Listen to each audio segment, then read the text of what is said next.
De votre santé, à présent celle des enfants, notamment avec cette idée qu'Europe 1 voulait mettre en avant. Idée mise à l'hôpital de Strasbourg pour rassurer les petits qui doivent passer une IRM, cet examen médical qui n'est pas douloureux mais qui peut être très impressionnant. Imaginez rester allongé dans un cylindre pendant une demi-heure, parfaitement immobile, entouré de différents bruits. C'est stressant pour les enfants qui doivent même être anesthésiés parfois pour passer ces IRM. Alors pour tenter de les rassurer, l'hôpital de Strasbourg vient de se doter d'un IRM en jeu. C'est un simulateur qui existe déjà dans une trentaine d'hôpitaux dans le monde et qui permet aux enfants de s'entraîner avant l'examen, comme en témoigne ce reportage de Mélina Fachin.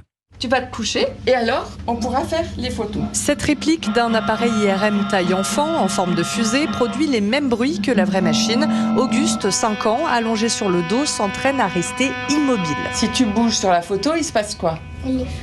Elle est pareil, là. Et là, c'est pareil. Quand c'est vert, ça veut dire que tu as bien fait la statue. Oui. Quand c'est rouge, ça veut dire que tu as un petit peu bougé. Et tu as presque tout fait en vert. Maintenant, tu fais pareil dans la vraie machine. Pas bouger. Aline et Sylvie de l'association Les Blouses Roses s'occupent du dispositif. S'ils sont préparés avant, il n'y a pas de surprise quand ils arrivent dans la vraie machine, quoi. Ça les met en confiance, surtout, je veux dire. Et cela peut avoir un avantage majeur, explique Clément, manipulateur IRM. Il a été démontré que ça permettait d'éviter une bonne partie des anesthésies générales. C'est quelque chose qui n'est pas tout simplement anodin et c'est vrai que si on peut éviter ça pour les enfants, pour les parents et pour les soignants, c'est tout bénéfique. En effet, dans plus de 8 cas sur 10, les petits patients évitent la sédation grâce à l'IRM en jeu. Mélina Fachin, correspondante d'Europe 1 en Alsace.